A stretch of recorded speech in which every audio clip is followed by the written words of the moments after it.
Hoje, vamos mergulhar numa das ideias mais impactantes e, vamos ser sinceros, mais polémicas da psicologia, a teoria de Sigmund Freud sobre a sexualidade infantil.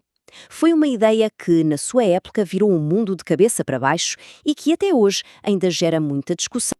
E, para começar a desembrulhar este tema, partimos de uma pergunta que parece simples, mas que é fundamental. Quando é que a nossa vida sexual realmente começa? A resposta parece óbvia, não é? Mas, como vamos ver, a psicanálise tem uma visão bem diferente. O senso comum, tanto na época de Freud como ainda hoje, diz o seguinte: a sexualidade é algo que fica ali, adormecido durante a infância e só acorda com as hormonas e as mudanças do corpo na puberdade. Parece lógico, certo? A infância é para brincar e a adolescência quando as coisas começam a acontecer. Mas para o Freud, essa ideia não era só um equívoco, era um erro com consequências gigantescas. Ele defendia que ao ignorar o que acontece na infância, estamos a fechar os olhos à base, aos alicerces de toda a nossa vida sexual adulta. Esta citação dele mostra bem o peso que ele dava a este assunto. Ok, vamos aprofundar isto. A primeira pista que Freud seguiu para encontrar essa sexualidade infantil vem de um fenómeno que acontece com toda a gente, um verdadeiro mistério. Porque é que quase ninguém se lembra dos primeiros anos de vida? Este fenómeno tem nome, é a amnésia infantil. Parem para pensar. Nesses primeiros anos, a gente aprende a andar, a falar, criamos os nossos primeiros laços, sentimos amor, ciúme, raiva. É uma fase de uma intensidade brutal. E mesmo assim, a maior parte disso tudo desaparece. Para Freud, este esquecimento não era um acidente, era um ato de repressão. E aqui vem uma das ligações mais geniais de Freud. Ele conectou essa amnésia infantil, que é universal, com a amnésia histérica que ele observava nos seus pacientes. A teoria dele era que a amnésia infantil funciona como um ensaio geral, porque aprendemos a esquecer ativamente os impulsos da infância, que para ele eram de natureza sexual, tornamos-nos capazes de, mais tarde na vida, reprimir outras memórias difíceis. Uma coisa abre caminho para a outra. Então, quando Freud fala de sexualidade infantil, a que é que ele se refere exatamente? E aqui, atenção, é muito importante entender isto. Ele não estava a falar de sexualidade no sentido adulto, de reprodução, nada disso. Ele estava focado nas fontes de prazer do corpo que começam logo depois do nascimento. O conceito-chave aqui é o de zona erógena. E para Freud, isso ia muito para além dos genitais. A boca, o ânus, a pele, basicamente qualquer parte do corpo podia transformar-se num centro de prazer intenso, um prazer que não tinha nada a ver com a sua função biológica original. É a descoberta destas zonas que dá o pontapé de saída da vida sexual. Vamos ao exemplo clássico para isto ficar bem claro. Um bebê a mamar. No início, o prazer que ele sente na boca está ligado à necessidade de se alimentar, de matar a fome. Mas, muito depressa, a criança descobre que pode ter aquele prazer só por si, sem fome nenhuma, quando chucha no dedo, por exemplo. Pronto.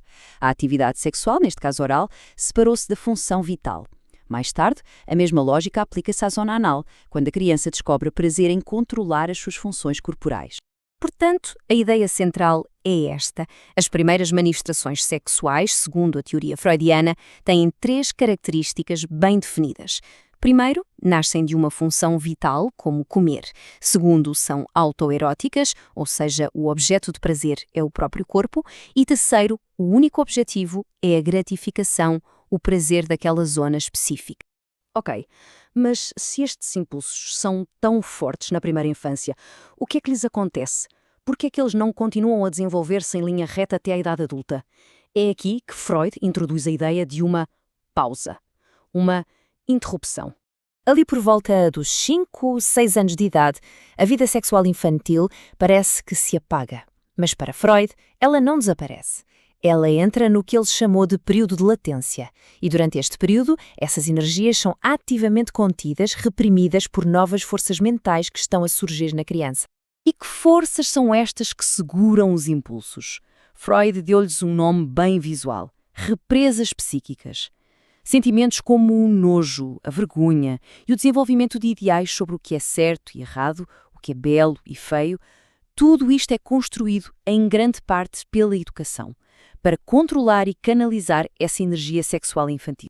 E é agora que chegamos a uma das ideias mais espetaculares e talvez mais difíceis de engolir da teoria de Freud. O que acontece a toda essa energia que foi reprimida? ela não se evatora. Ela é redirecionada e, segundo ele, é redirecionada para algo absolutamente monumental, a própria civilização. Este processo de redirecionamento tem um nome: sublimação. É o mecanismo que pega na energia bruta dos instintos e, em vez de deixar ir para os seus fins sexuais originais, a canaliza para coisas que a sociedade valoriza: a arte, a ciência, a cultura, a amizade, tudo.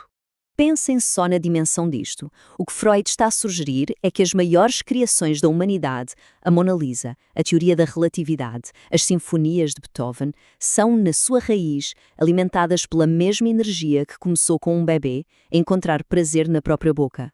É uma ideia radical, de um alcance incrível. Então, vamos juntar as peças todas. Em vez daquela imagem simples de um desenvolvimento sexual que só arranca na puberdade, Freud propõe um modelo muito mais complexo, que é dividido em fases bem distintas.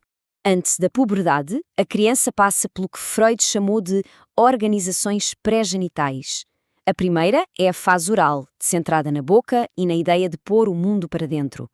A segunda é a sádico-anal, e aqui o termo sádico não tem o sentido que lhe damos hoje. Refere-se ao prazer da criança em exercer poder e controle sobre as suas próprias funções. É nesta fase que começam a surgir as primeiras noções de opostos, como ativo e passivo. E este cronograma resume tudo. O desenvolvimento sexual para Freud não é uma linha contínua, é um processo que acontece em duas vagas. Há uma primeira vaga forte na infância, que depois é interrompida pelo tal período de latência. E só depois, na puberdade, é que vem a segunda vaga, que vai construir em cima das fundações, aquelas fundações esquecidas, dos primeiros anos. E terminamos com esta provocação para refletir. Se a teoria de Freud estiver certa, isso significa que as raízes mais profundas de quem somos, dos nossos desejos, das nossas ansiedades, estão numa fase da vida que foi ativamente apagada da nossa memória. É uma ideia, no mínimo, inquietante, que nos faz questionar o quão bem nos conhecemos. E com essa reflexão, fechamos a nossa análise de hoje.